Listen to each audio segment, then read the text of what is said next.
अभी इसका जो विंड स्पीड है वो भी 125 to 135 गोस्टिंग टू 150 किलोमीटर पर आवर चल रहा है और आज शाम तक ये तट के पास पहुंचेगा और जखाओ के आसपास सौराष्ट्र कच्छ और पाकिस्तान कोस्ट को हिट करेगा और तब इसका wind speed 115 to 125 kmph gusting to 140 kmph होने का पूर्वानुमान किया गया है, जो कि एक वेरी सीवियर साइक्लोन स्टॉर्म है। पहले के मुकाबले क्या इंटेंसिटी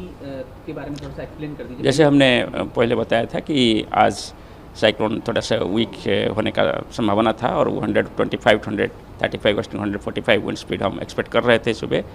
और ऐसे ही हुआ है। थोड़ा से विंड स्पीड अभी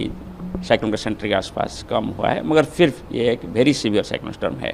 जी सर, अगर इस पर एक बार अगर जैसे आप यहाँ देख रहे हैं, ये एक वेरी सीवियर साइक्लोन स्टॉर्म है और ये आगे नॉर्थ ईस्ट दिशा पे सौराष्ट्र कच्छ और एडजंग पाकिस्तान की तरफ बढ़ रहा है।